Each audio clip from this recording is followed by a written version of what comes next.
Bienvenue dans les épisodes coup de cœur de l'été. Cet été, j'ai décidé de vous reproposer certains épisodes que vous aviez particulièrement aimés, des épisodes qui résonnent encore aujourd'hui et qui s'inscrivent parfaitement dans la série en cours des petits gestes qu'on banalise pour la série de questionner la sage-femme. Et j'aimerais bien qu'on se questionne encore et encore et encore, et puis qu'on mette beaucoup plus de conscience dans notre pratique. Alors c'est l'occasion de ralentir, de laisser infuser, de prendre le temps d'écouter ou de réécouter avec un œil nouveau. Évidemment que vous soyez en vacances, en congé maternité, en train de bercer votre bébé ou en train de préparer votre rentrée à l'école de sage-femme. Merci d'être là, de plus en plus nombreuses et nombreux à écouter, à partager, à réfléchir avec moi. Et donc aujourd'hui ça va être l'épisode sur arrêter de couper le cordon. À nouveau, quelque chose qui a du sens. Je trouve que ces dernières semaines, derniers mois, je vois beaucoup de choses sur les réseaux de la part des Américaines que je trouve très très très intéressant. C'est-à-dire que nous, en francophonie et en Belgique, en France, on a tendance à dire de ne pas couper le cordon tant que celui-ci bat. Je peux vous dire que parfois le cordon ne bat plus, et notamment quand le bébé est toujours accordé à son placenta et que le placenta est délivré très rapidement, et il y a encore du sang dans ce cordon, et donc pour que on puisse lui laisser le récupérer, autant ne pas le couper même si elle a déjà délivré. Et quand on observe ça, on voit qu'à un moment donné le cordon devient blanc. Et ça, c'est devenu la nouvelle chose importante à retenir, c'est de demander à couper le cordon quand il devient blanc. Voilà, je vous souhaite une bonne écoute. Bonjour, bienvenue dans cet épisode de Sage-Femme Authentique. Aujourd'hui, j'ai envie d'aborder avec vous quelque chose qui pose à nouveau question entre nos pratiques extra-hospitalières et ce qui peut se passer à l'hôpital. Et en même temps, j'aimerais appuyer sur le fait que cette pratique, elle est potentiellement plus facilement proposée maintenant. Et notamment, j'ai eu la chance de pouvoir assister à des césariennes où, pour une, j'ai réussi à négocier, faire ce que je vais vous décrire aujourd'hui. Et je trouve que du coup, ça montre vraiment aussi une écoute des équipes hospitalières et le fait qu'ils sont conscients des enjeux. Et aujourd'hui, je vais donc vous parler du clampage tardif pour le cordon ombilical.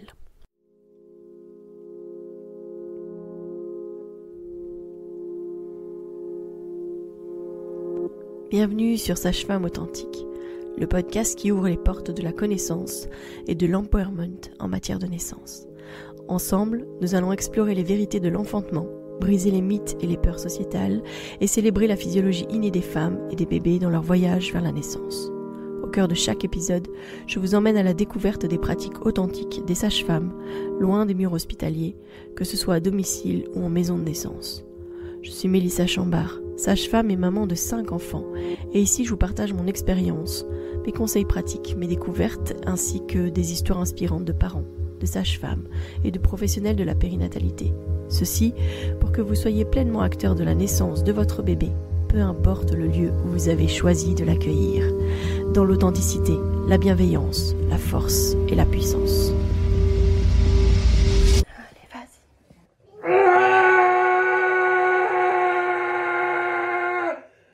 Alors dans la littérature, on parle de clampage tardif, mais j'aime bien aussi l'appellation qu'utilise Karine Laceva, qui est la sage-femme de Quantique Mama.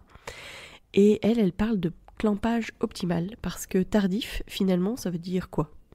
Pour certains, tardif, ça peut dire 10 secondes, et pour d'autres, 3 minutes, et encore pour d'autres, peut-être 1 heure, etc. etc.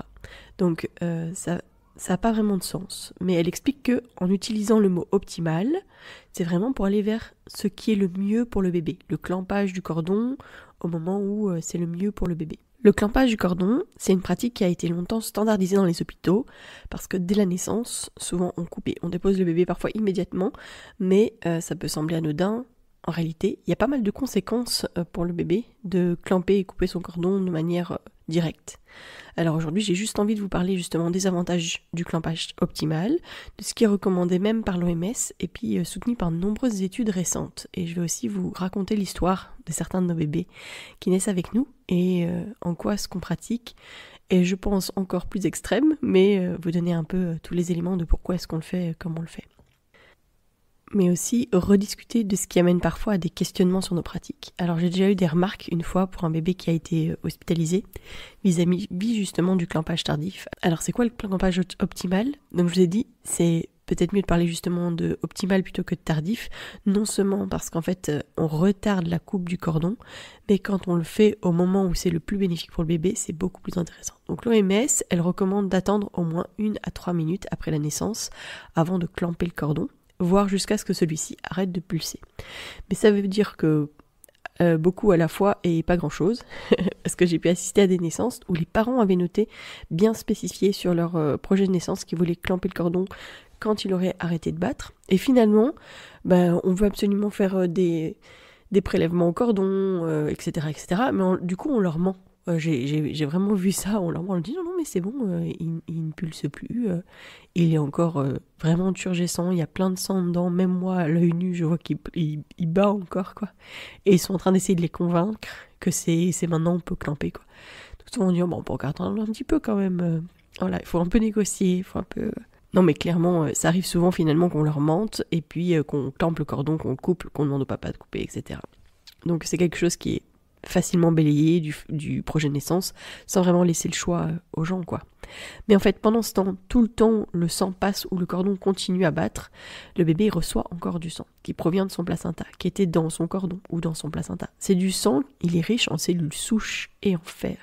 C'est vraiment hyper important pour le développement neurologique et cognitif du bébé. Alors les avantages pour la santé du bébé, c'est un apport supplémentaire en fer parce que avec le clampage optimal, on permet au bébé de recevoir le supplément de fer qui peut vraiment couvrir ses besoins jusqu'à 6 mois. C'est énorme.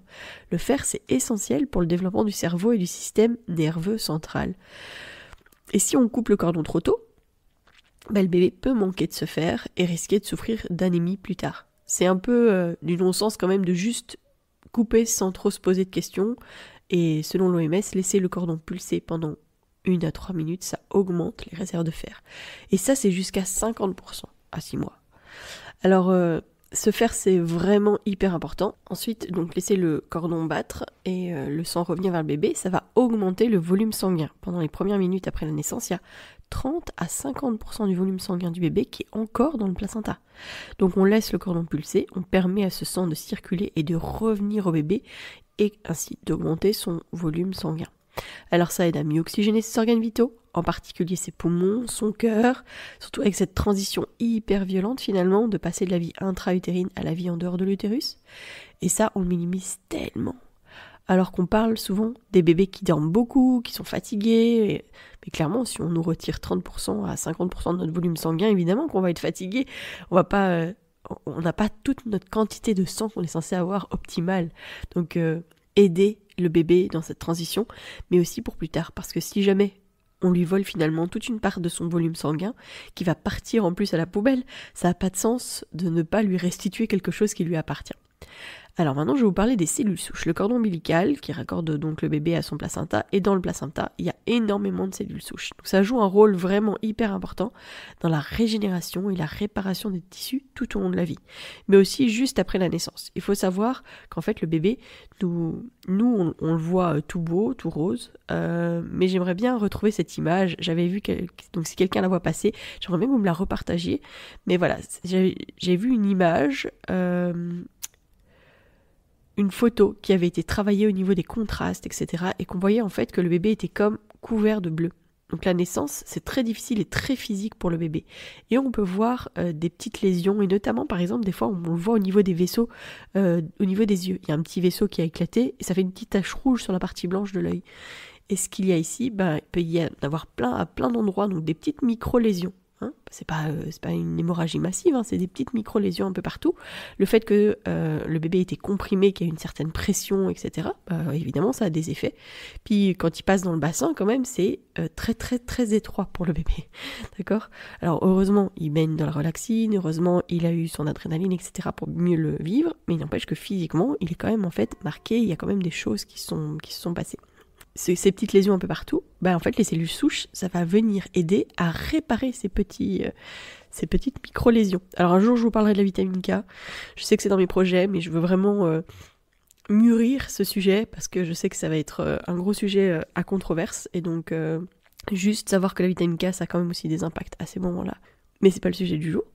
Donc en tout cas, les cellules souches, elles vont aider vraiment à aller réparer toutes ces petites choses-là. Et en plus, ça va permettre au bébé d'avoir comme un boost en matière de santé globale. Donc c'est limite criminel finalement de lui enlever ce qui lui appartient et qui en plus est si bon pour lui. Alors clairement, pour les personnes qui accouchent à l'hôpital et à qui on propose le don de sang de cordon. Alors si vous êtes dans une situation justement où vous n'avez pas trop le choix, que ça va être compliqué d'avoir un clampage tardif, peut-être que justement, une des choses qui pourrait être chouette alors, c'est d'accepter, dans ces cas-là, le don de sang de cordon.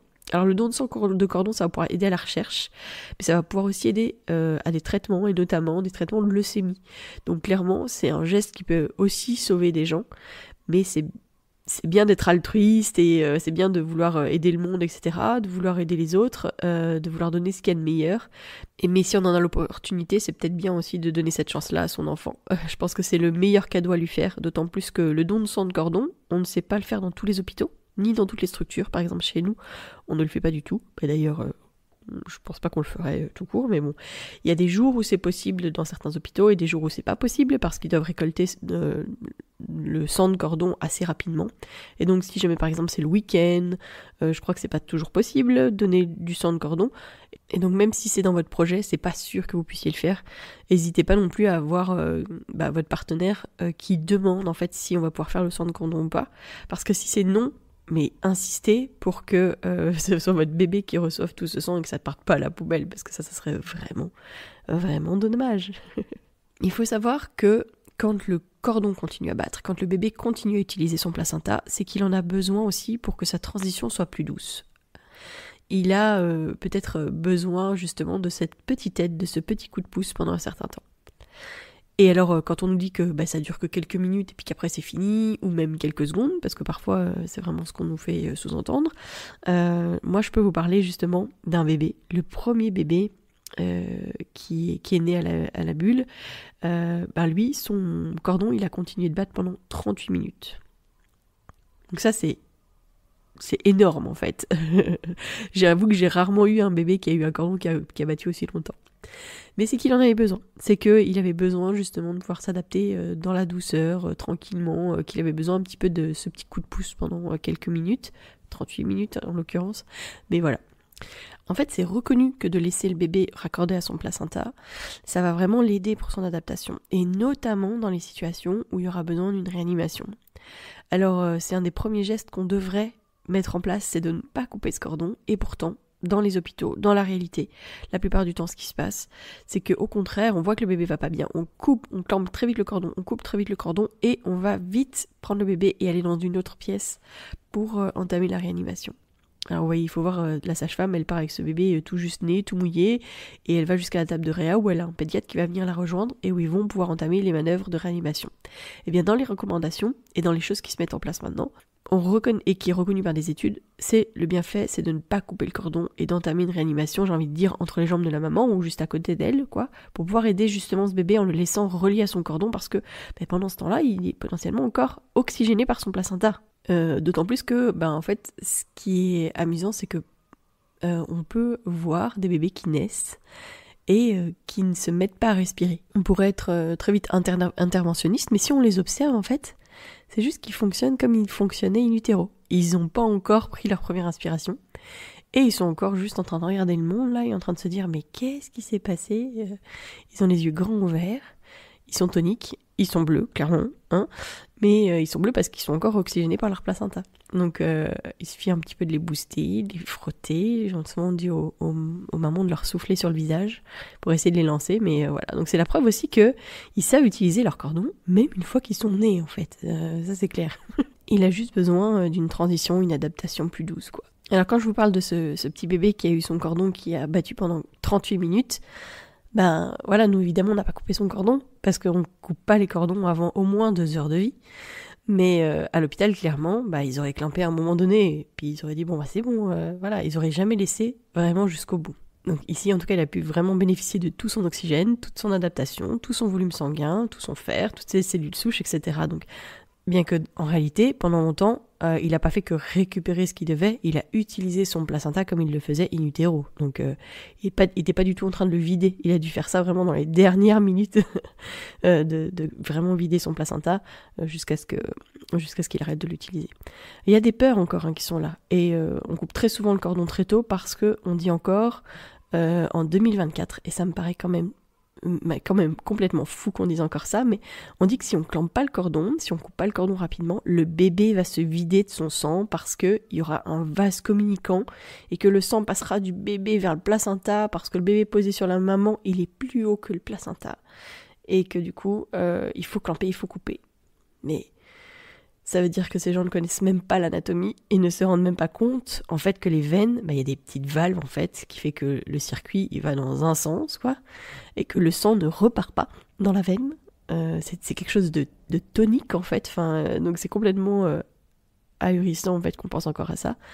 Et puis c'est quand même une drôle d'idée, cette idée du placenta au-dessus du bébé, le placenta qui est en dessous du bébé, le bébé au-dessus, ça voudrait dire que c'est que dans le ventre, si on a un placenta qui est dans le fond de l'utérus, et qu'on a un bébé au-dessus, et que la maman elle se couche sur le dos, il serait en danger ultime constamment. Donc non, ça n'a aucun sens. Alors, c'est vraiment important d'avoir notion de ça, et j'aimerais vraiment vous expliquer pourquoi cette croyance, elle est encore ancrée dans l'imaginaire collectif. Il y a des gens qui pensent que c'est comme ça et donc on leur apprend ça. Et je pense que dans certaines mesures d'urgence, on apprend encore ça, qu'il faut clamper et couper le cordon le plus rapidement possible. C'est important de démystifier cette idée, parce que cette idée que les bébés pourraient se vider de leur sang, c'est quand même quelque chose de très très violent. Alors qu'est-ce qui se passe concrètement ? Les mécanismes qui empêchent le sang de retomber vers le placenta après la naissance, c'est que le cordon ombilical qui relie le bébé au placenta, il est constitué de 3 vaisseaux. Il y a 2 artères et une veine. Et ces vaisseaux, ils permettent vraiment les échanges de nutriments, d'oxygène, et au retour des déchets du bébé vers le placenta pendant toute la grossesse.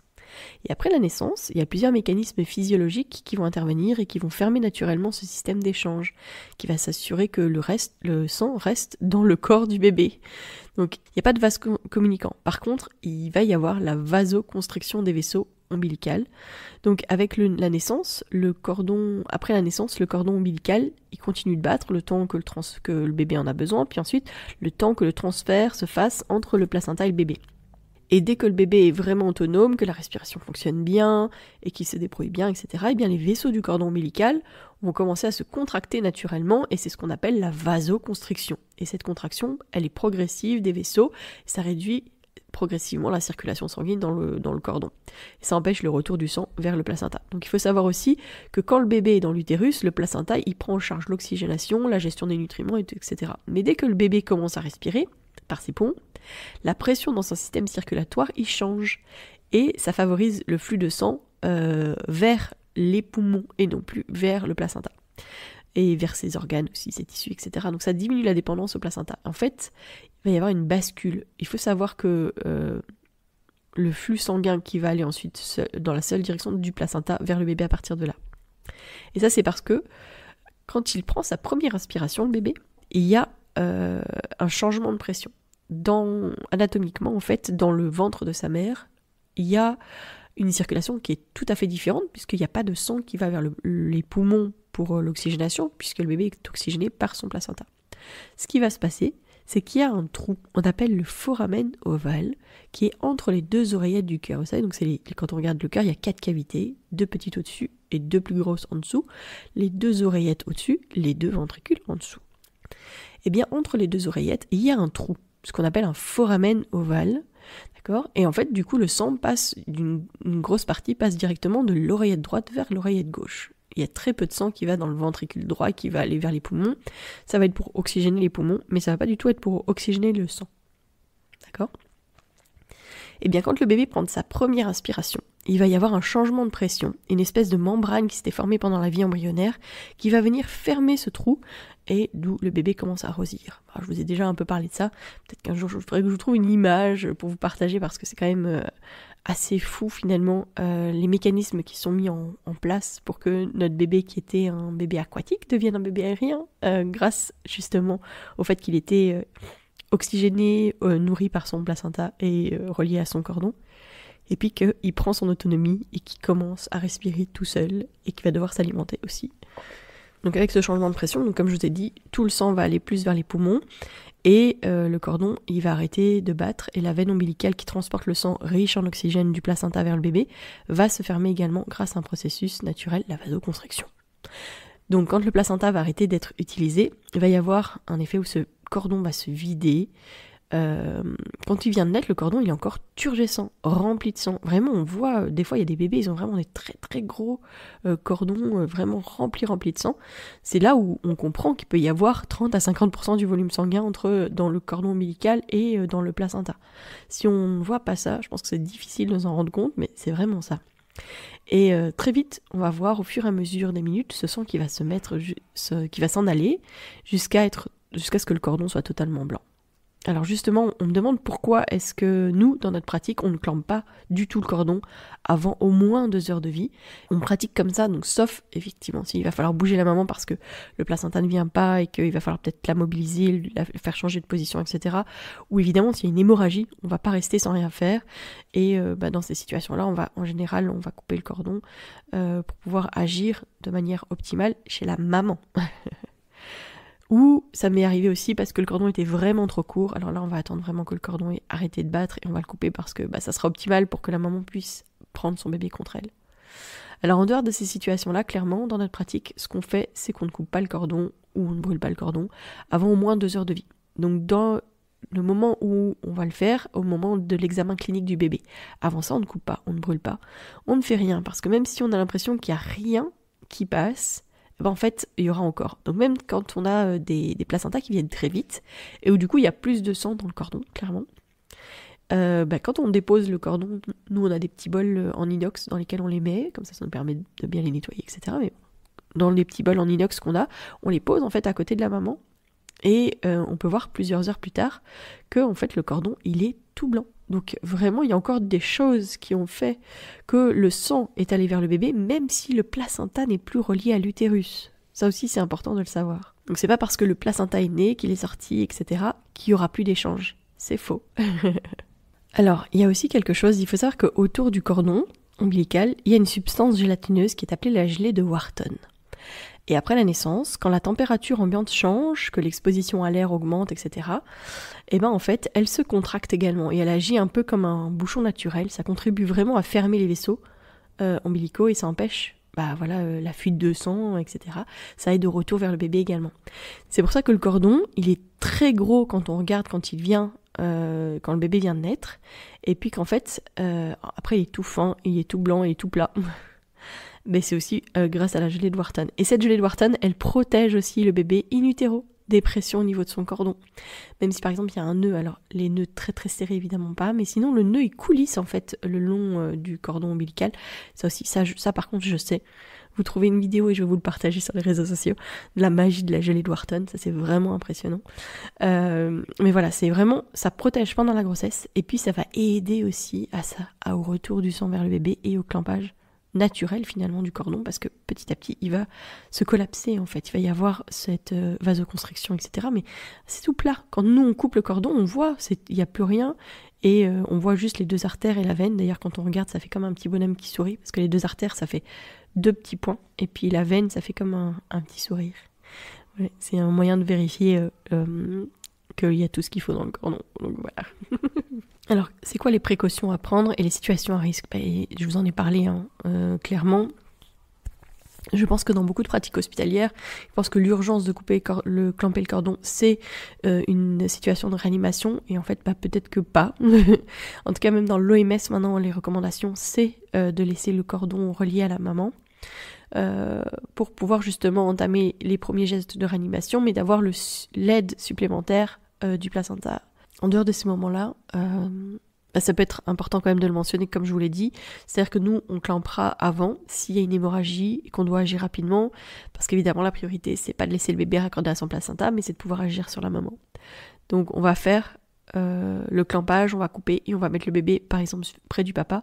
Alors, je sais qu'il y a beaucoup de professionnels, et on va parler de ça, qui s'inquiètent beaucoup du risque d'hyperbilirubinémie. Donc, le bébé qui va avoir un ictère, en gros la jaunisse, une jaunisse importante.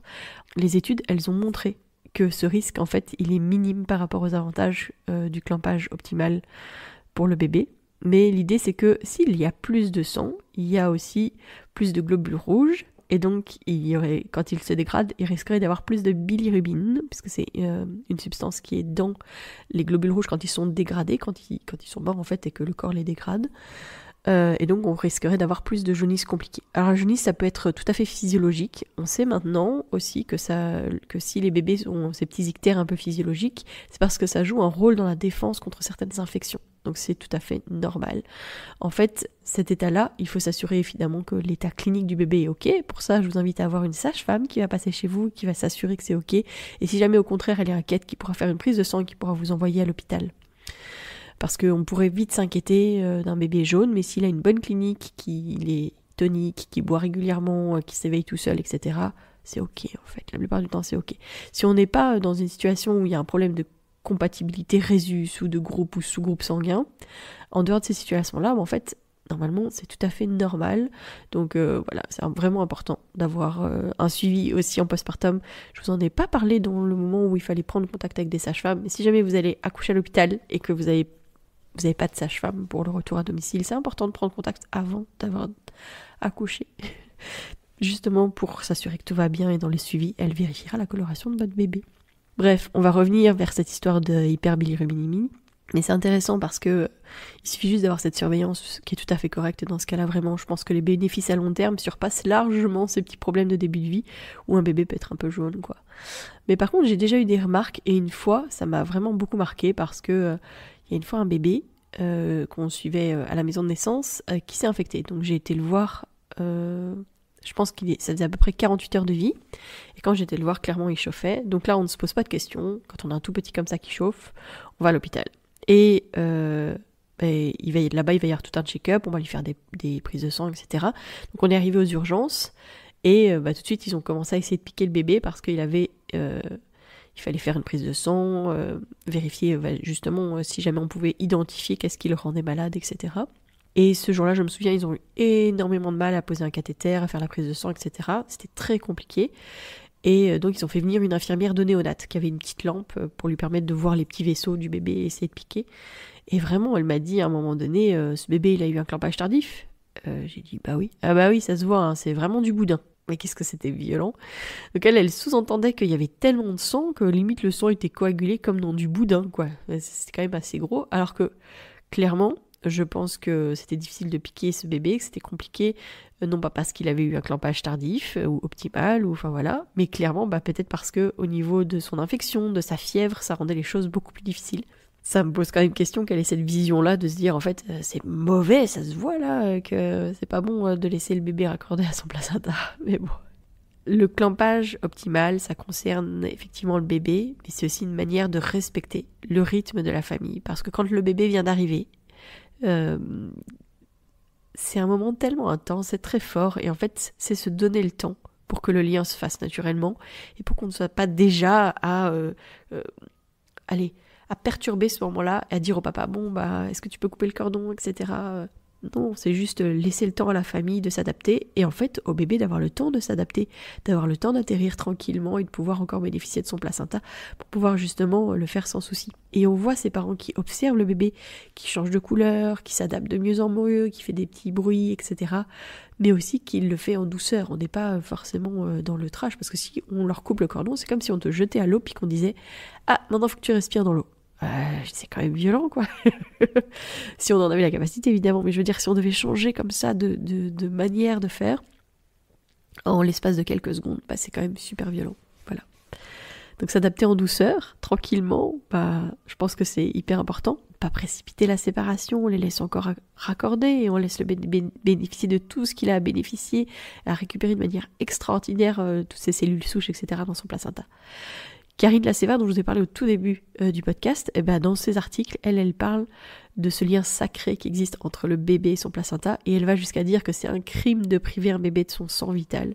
Et je pense que c'est une manière forte de le dire, mais elle a vraiment raison sur ce point, parce que couper le cordon trop tôt, c'est priver l'enfant de quelque chose de précieux. C'est potentiellement aller au-devant de complications plus tard.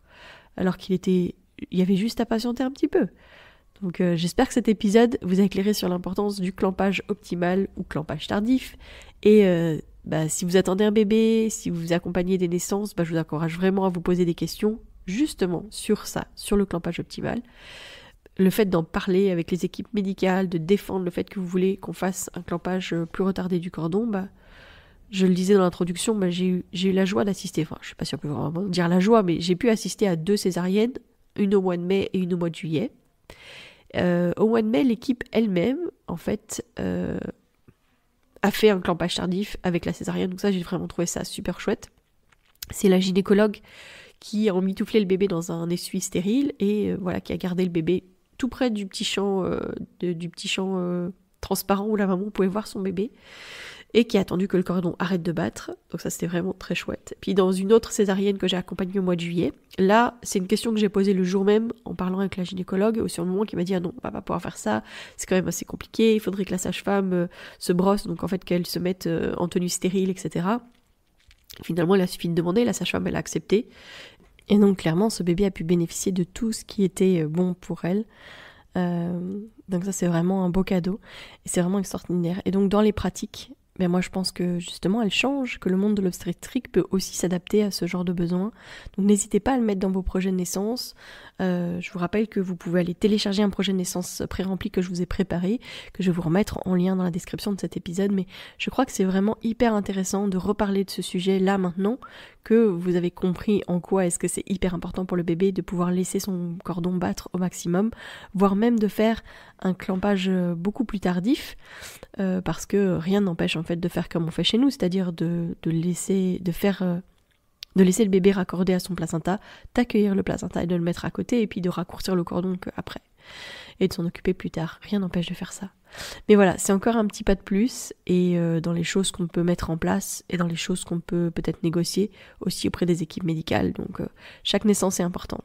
Donc le clampage optimal, c'est un moyen vraiment important de respecter ce moment. Essayons pourquoi pas de poser des questions, parce qu'on sait jamais, ça pourrait être accepté. Voilà, j'espère que cet épisode vous a plu.